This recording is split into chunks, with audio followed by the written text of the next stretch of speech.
stop. Don't throw away your houseplant. Are you really good at killing your houseplants? Have you ever received a houseplant as a gift and not known how to take care of it? Well, according to D.G. Hayes, approximately 66% of people buy 1 to 4 houseplants every year, and 24% of people buy 5 to 10 plants every year, and nearly 1 in 3 people buy 5 houseplants every year. So today we are going to go over how to care for your houseplant by simply repotting it, and that will make your houseplant live a longer, happier life. The first thing we are going to do today is first we're going to examine how to pick a pot for the transplanting process. The second step is going to be transplanting your plant out of the old pot to the new pot. And the third and final step is going to be how to water your plant. Okay, so the first step is picking the pot size. This is going to be our pot. The pot that you want to choose needs to be approximately 2 inches bigger than your old pot. One way to gauge this is to take your old plant and pot and stick it inside. You should have about 2 inches around, and that is usually a good indicator that is the right pot size. So the next step is going to be to remove the plant from the old pot. All you simply have to do is grab the plant by the base and tip it upside down, and the plant should slide right out. Okay?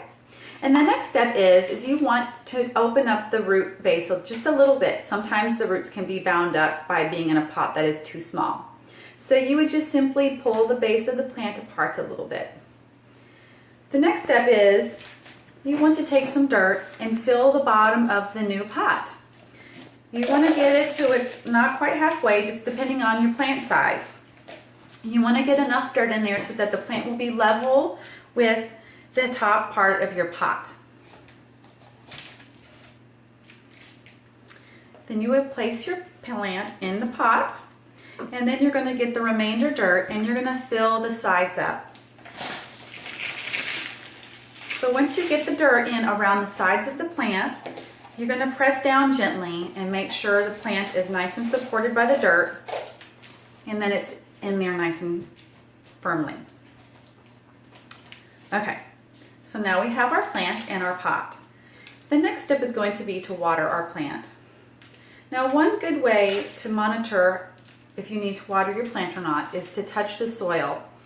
If the soil is wet or damp, you probably do not need to water your plant. But if it's dry and crumbly, it's probably a good idea to go ahead and water your plant. So all you would need to do is take your water and pour it around the outside of the plant until the water is nice and moistened. Now, if you have a hard time remembering to water your plant like I do sometimes, a good reminder would be to water your plant on the same day every week. So a good day for me would be on Saturdays because I'm home. So every Saturday I would check my plant and water it.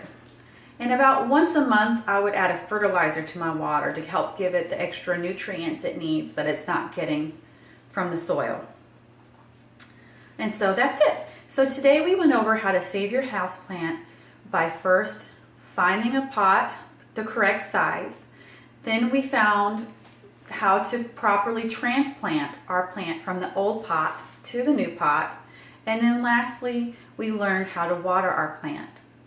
So if you are one of the 1 in 3 people who go and buy a house plant every year, or you've recently received a plant as a gift and you do not know how to take care of it, just remember these few steps and your plant will thank you.